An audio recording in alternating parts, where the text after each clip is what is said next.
नमस्कार, जय Hind, Vande Mataram. AD news के लिए मैं किशोर यदुवंशी। इस समय हम जोगेश्वरी प्राचीन गुफा के ठीक सामने हैं और यहाँ पर राम मंदिर के अंदर तुलसी पूजन का आयोजन किया गया है। ये पिछले 3 सालों से यहाँ पर इंदर तिवारी और दीप्ति पारिक मैडम के आयोजन में ये कार्यक्रम संपन्न किया जाता है। सबसे पहले ये जानिए कि क्रिसमस ट्री और तुलसी में बहुत फर्क है और यही सब जानने के लिए हमारे समाज के तमाम दिग्गज यहाँ पर साधु संत से लेकर के सारे लोग यहाँ पर मौजूद हैं। आइए जानते हैं कि एक एक चीज हमारे धर्म में जो उल्टी होती जा रही है, हम दूसरे के कचरे को उठाकर के अपने अपने सर पर लेकर के घूम रहे हैं, बर्थडे मना रहे हैं, क्रिसमस मना रहे हैं, तो ये हमारी सनातन संस्कृति का एक तरह से नुकसान ही कर रहे हैं, अपनी आने वाली पीढ़ियों का नुकसान कर रहे हैं, ये आप जान लीजिए। तो आइए हम जानते हैं पंडित जी से पहले कि ये बताइए कि तुलसी पूजा आज जो हो रहा है यहाँ पर और क्रिसमस ट्री की जो आज उसकी भी पूजा है और तुलसी की पूजा, दोनों में अंतर क्या है? देखिए, क्रिसमस ट्री के बारे में पहले बताता हूँ। एक पेड़ काटा जाता है, उस पेड़ को काट के उसके प्राण निकाल दिए जाते हैं, फिर उस पेड़ को लाके एक जगह पे उसको सजाते हैं, उसमें नकली चीज़ें लगती हैं, इलेक्ट्रिक लाइट ये सब लगाते हैं। और एक पेड़ काटने से कितना नुकसान होता है पर्यावरण को, और हमें आपको भी पता है, हज़ारों टन ऑक्सीजन वो अपने जीवन में देता है, उसका नुकसान होता है। और मृत चीज़ों का वहाँ पे होता है, उसका कोई मतलब ही नहीं होता। आप एक तुलसी देखिए, तुलसी का जहाँ पूजा होता है, तुलसी कितनी ऑक्सीजन देती है, और तुलसी जीवनदायिनी है। तुलसी का पत्ता, सूखा पत्ता, उसकी कंठी सब कुछ जीवन देती है। क्या ये क्रिसमस ट्री देता है जीवन? नहीं देता है ना। दूसरी चीज़ है, हम लोग बर्थडे मनाते हैं। चलिए, मैं मानता हूँ कि लोग बच्चे हैं मनाते हैं, लेकिन बर्थडे में क्या करते हैं? एक केक लाते हैं, मोमबत्ती लगाते हैं, जलाते हैं और फूँकते हैं। इसका वैज्ञानिक और सामाजिक और अपने सनातन संस्कृति दोनों से ही नुकसान है। हमारे यहाँ पे क्या होता है कि दिया जला के स्वागत होता है, किसी भी कोई शुभ कार्य होता है वो दिया जला के होता है, आरती होती है। अगर बच्चे का हम जन्मदिन मनाते हैं, पहले पुराना ज़माने में भी देखिए, जब जन्मदिन मनता था किसी भी अच्छे घर में या कहीं भी घर मनता था, लोग मंदिर जाते थे, बच्चे को वहाँ पंडित जी से प्रसाद चढ़वा के भगवान का आशीर्वाद, बड़े का आशीर्वाद लेके लोगों को खिलाते थे, गरीब लोगों को खिला के उनके आशीर्वाद लेते थे, उनकी आत्माएं तृप्त होकर आशीर्वाद देती थी। अब दिया हम कैंडल जला के फूँक दिए और बुझ गया। क्या किसी को बुझा के बर्थडे मनता है? दूसरा, वैज्ञानिक दृष्टि से भी वैज्ञानिकों ने किया है, जब दिया फूँकते हैं, कैंडल को हम फूँक देते हैं, बुझता है, तो उससे बहुत सारे कीटाणु होते हैं, उसी केक में जाके घुस जाते हैं। विषाणु कीटाणु किसके शरीर में जाता है? जो खाता उसके शरीर में जाता है। तो नुकसान तो किसको? बच्चे को हो रहा है ना, हम नहीं देखते हैं। ये हमें अपनी संस्कृति को, हमारे यहाँ पे क्या होता है ना कि हमारा कोई दुश्मन नहीं है, हमारे दुश्मन हम खुद ही बनते जा रहे हैं। भगवान को कोई याद नहीं करता। अभी सवेरे घंटी बजा देते हैं, पड़ोसी आके चिल्लाते रहे, घंटी क्यों बजा रहा है, इतना शंख क्यों बजा रहा है। तो ये सब चीज़ें हम पाश्चात्य संस्कृति के रंग में रंग के अपने संस्कार भूल गए हैं। जिस गीता से हम लोग इतना लाभान्वित हुए हैं, आप आईएएस की परीक्षा होती है, वहाँ पे कुरान पढ़ के वो आदमी बन सकता है आईएएस, लेकिन गीता और रामायण पढ़ के नहीं बन सकता है। आर्टिकल जिस संविधान में दिया गया है कि क्रिश्चियन स्कूल में बाइबल भी पढ़ाई जा सकती है, मुस्लिम मदरसे में कुरान भी पढ़ाई जा सकती है, हम अपने स्कूल में गीता या रामायण नहीं पढ़ा सकते। तो इसका हम सबको मिलकर सरकार से विरोध करना होगा, शिक्षा नीति में बदलाव करना होगा। दूसरा, जब तक संस्कार हमारे घर से अपने बच्चों को बचपन से नहीं मिलेंगे, बड़े होकर क्या करेंगे? आज वृद्धाश्रम में कौन बेचता है? हमारे यहाँ तो हर दिन happy mother day, father day है ना, क्योंकि हम सब अलग नहीं रहते हैं, हम सब साथ में रहते हैं। वहाँ पे क्या था, बच्चा 12 साल का माँ बाप ने छोड़ दिया, वो एक साल में एक बार जमा होते हैं भाई बहन के नाम पे, वहाँ मदर्स डे। हमारे यहाँ तो हर दिन होता है। हम अपने संस्कार को बचाएंगे तभी हम बचेंगे। और तुलसी की ही नहीं, हमारे जितने भी होते हैं, गणेश चतुर्थी हो गया, नवरात्रि हो गया, शिव जयंती हो गया, भगवान शिवरात्रि हो गया, हर त्यौहार को हमें मिलके मनाना होगा। दूसरा चीज़, जब तक आप अपने माता पिता का आदर नहीं करेंगे, दुनिया में कुछ नहीं, क्योंकि माता पिता से बड़ा कोई भी भगवान नहीं होता है, क्योंकि हमें इस संसार में लाने वाले माता पिता हैं। प्रथम गुरु माता पिता, बाकी सब गुरु बाद में आते हैं। मैं इस आपके माध्यम से संदेश ये देना चाहता हूँ कि हमें सबसे पहले अपने सांस्कृतिक मूल्यों को, आज जितने भी विदेश में आविष्कार हुए हैं, चाहे विमान बने, जो भी बने, किसके? हमारे ही शास्त्रों से बने हैं। हमारे आज देखिए रसिया वगैरह वहाँ चले जाइए, क्या कृष्णमय हो गए हैं। विदेश से लोग आते हैं, कृष्ण के चमत्कार देखते हैं, राम जी के चमत्कार देखते हैं। इसे ईसा मसीह को बोलते हैं, वो तो भगवान गोरखनाथ के शिष्य थे। तो सब चीज़ हमारी सनातन से मिली, हमारे को विरोध करने को लोग आ गए हैं। हमें अपने देश को बचाना होगा, सबसे पहले अपनी संस्कृति को जागृत करना होगा। लोगों को अपने अड़ोस पड़ोस में सबको संस्कृति के बारे में बताना होगा। जय सिया राम।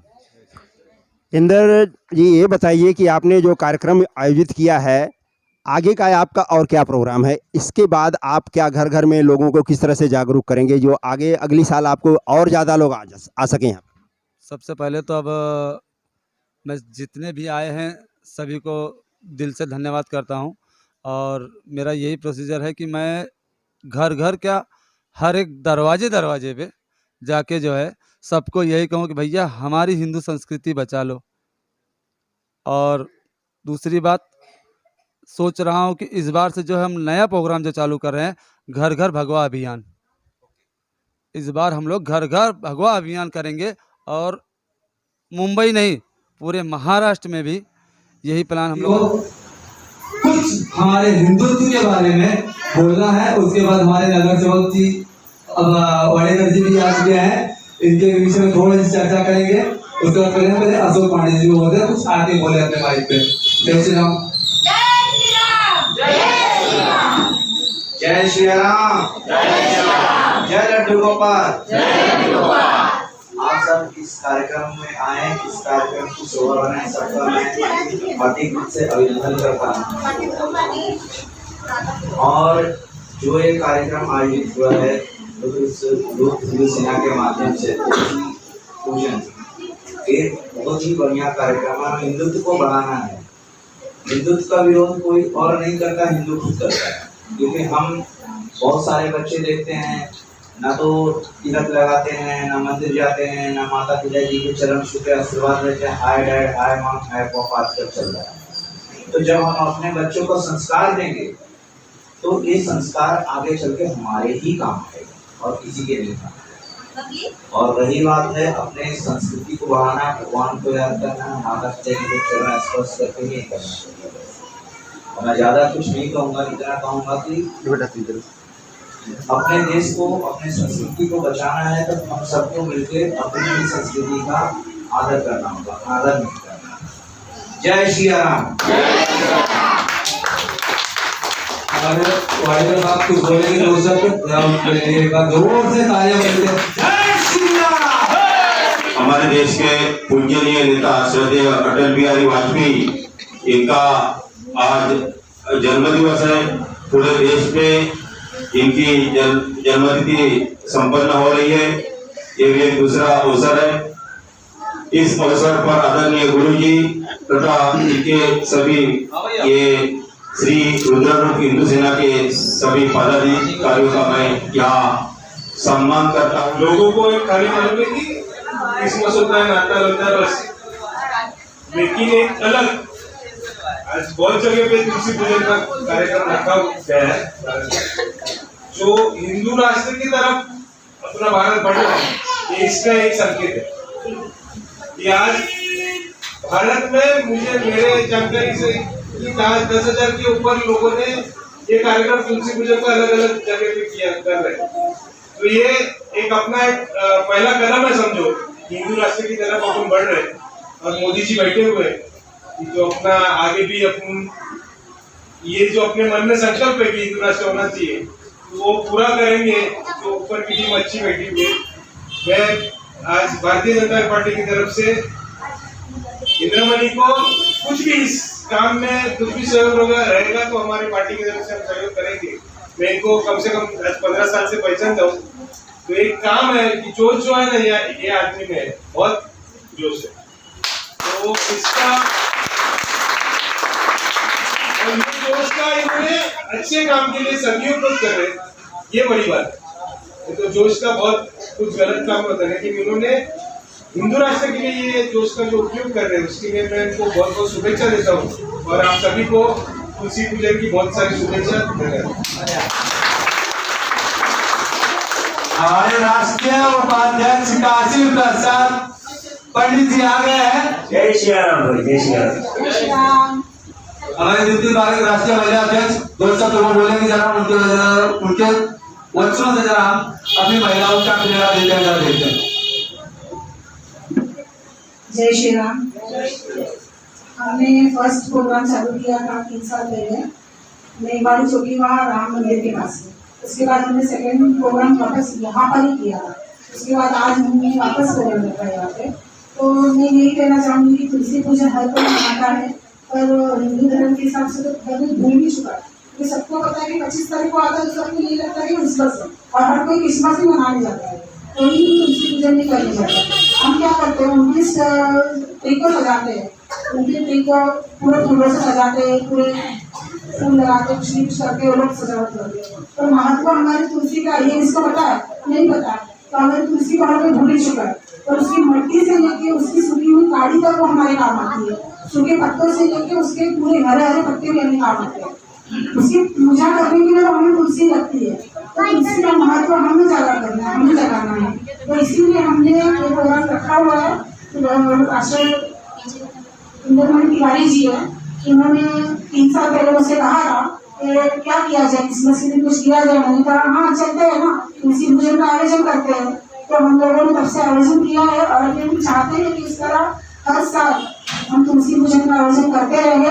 और जैसे आज यहाँ मुझे जितनी क्राउड दिख रही है, मैं चाहूँगी इससे और ज़्यादा क्राउड हो और सब हमें सपोर्ट करें, हमारे साथ देना चाहते हैं। जय श्री राम।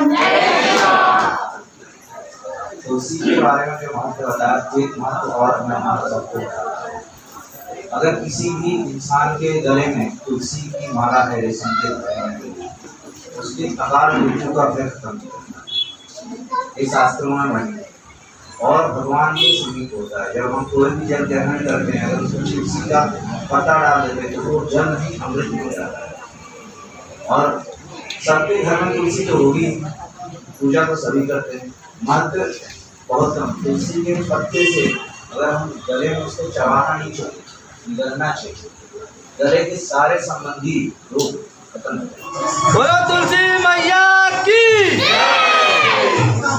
और छत्रपति शिवाजी महाराज की जय श्री राम, जय श्री राम, जय जय श्री राम, जय जय श्री राम।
Thank you.